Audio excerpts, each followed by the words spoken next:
नमस्कार विद्यार्थी मित्रांनो. We have taken here use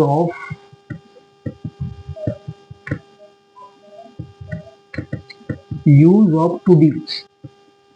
present tense to be am is are, past tense to be was were, future tense to be shall be. तर याच्यामध्ये आपण M is R या तिघांचा अर्थ होतो आहे किंवा आहेत. Okay, you can beginning speaking in English like this. Here, I am a teacher. Okay, I am a teacher. Am बरोबर आहे. आता या ठिकाणी जे व्हर्ब आहे विद्यार्थी मित्रांनो, हे ऍक्शन वर्ड नाही आहे. इथं स्टेट किंवा एक स्थिती दाखवलेली आहे, पोझिशन दाखवलेली आहे. मी कोण आहे? I am a teacher. बरोबर आहे. मी टीचर आहे. नंतर वी आर बॉईज, आम्ही मुले आहोत. वी आर बॉईज, आम्ही मुले आहोत. नंतर यू आर स्टुडंट, तुम्ही विद्यार्थी आहात.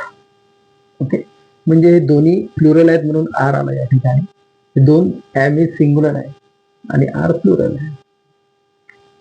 नंतर ही इज डॉक्टर, तो डॉक्टर आहे.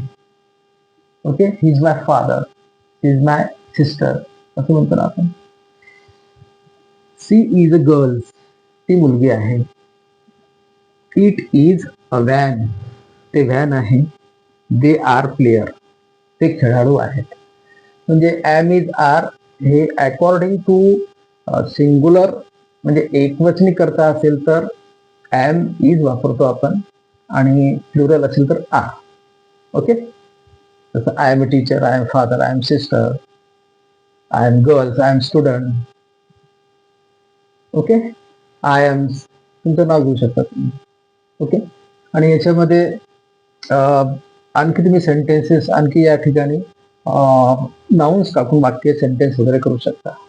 हेच वाक्य जर आपण पास्ट स्टेजच्या टू बी मध्ये घेतलं तर सिंग्युलर वॉज वेअर होते, दोघांचा अर्थ होतो होते. I was a teacher, we were boys, you are student. नंतर he was doctor, she was girl, it was a van आणि दे वेअर प्लेयर. वॉज म्हणजे होता, होते. So it will help you this to be verbs, जसं am is are म्हणतो आपण. Okay, and जी real beginning